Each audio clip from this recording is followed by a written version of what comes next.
Hey, what's up guys, and thanks for watching my video today. So today you will learn how to speed up your internet or free your bandwidth. For some of you, I've told you on Facebook that I will put up a video for my other subscribers.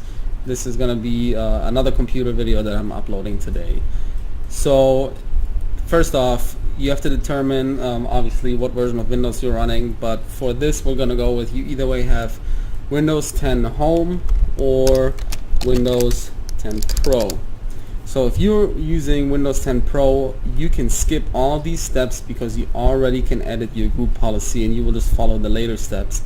If you are running Windows 10 Home, you cannot edit your group policy. So the first thing you need to do is you need to go to this link right here, https etc, and you need to download the Gpedit Msc. So I've pulled up the website right here.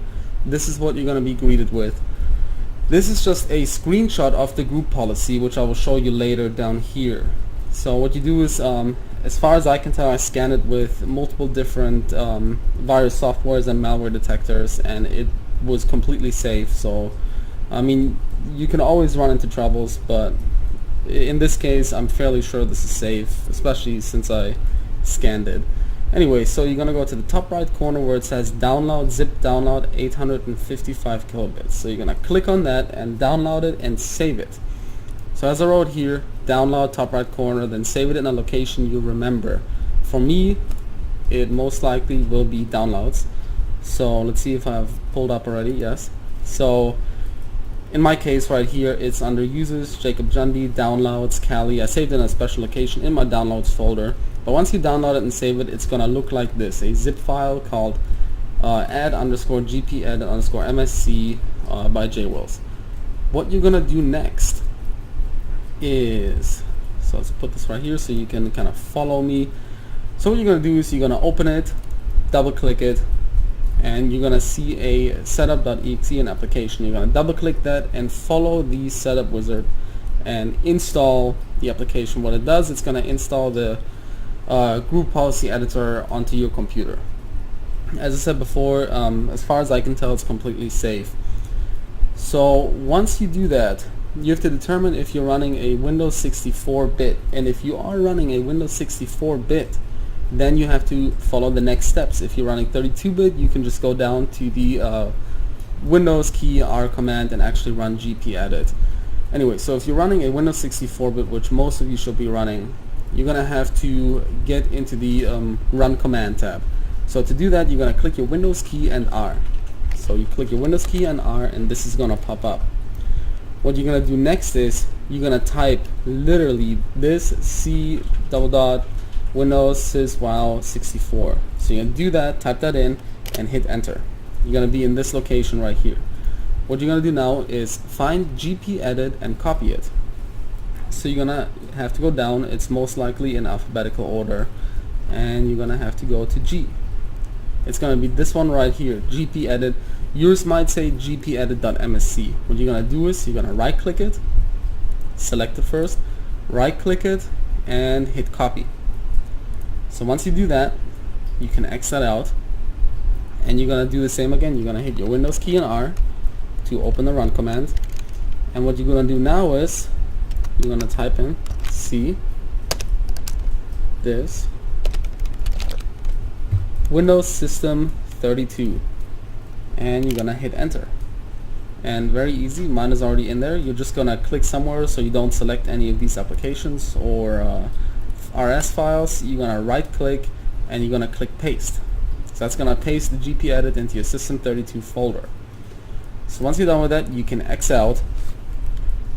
And as I wrote, gpedit is now in this location, so your gpedit.msc command should now work. So what you do next is you're gonna hit the Windows key and R again to open the run command, and you're gonna write in gpedit.msc, and you're gonna hit enter. What that's gonna do, you're gonna get prompted with this. You're gonna hit yes, and now you're in your group policy editor. So you're gonna follow. Let me see if I can put this up here, maybe down at the bottom. Okay, I'm just gonna follow you through verbally. So you're gonna navigate to computer configuration, which is right here. You're going to go to Administrative Templates. Double click that. You're going to go to Network and QoS Packet Scheduler. So you're going to click on Network, QoS Packet Scheduler. Once you're in there, you're going to click on Limit Reservable Bandwidth, which is right here. Double click that. As you can see, it actually says right here, by default, the packet scheduler limits the system to 20% of the bandwidth of a connection, but you can use the setting to override the default. If you enable this setting, you can use the bandwidth limit box to adjust the amount of bandwidth the system can reserve. So yours should say not configured. What you're going to do is you will have to click on enabled. Yours is either going to say 20 or 80, and you're going to set this value to 0, click apply, click OK. And now that you've done all this, you should now be able to use 100% of the bandwidth. So again, thank you for watching my video. If you have any troubles setting up your group policy in the Windows 10 Home Edition, just let me know in the comments, or when I post it on my Facebook, just let me know in the comments as well. One thing I forgot to mention is, if you're not a Windows 10 Home user, if you are a Windows 10 Pro, you don't have to follow all these steps like I said before. You're literally just going to have to click the Windows R and type in the Gpedit Msc and then follow the same exact steps. I can't tell you why the Windows 10 Home does not have the group policy editor, but I mean, following the prior steps, you can obviously install it on your computer and edit the policy as you wish. Also, I don't recommend changing anything else here, because you can actually mess up your system pretty well. And also, please don't accidentally delete your System32 folder, because that's going to end very badly. Now you've reached the end of my video, and thanks for watching. If you like my videos, like my prior videos or this video, please subscribe and help my channel grow. Cheerio.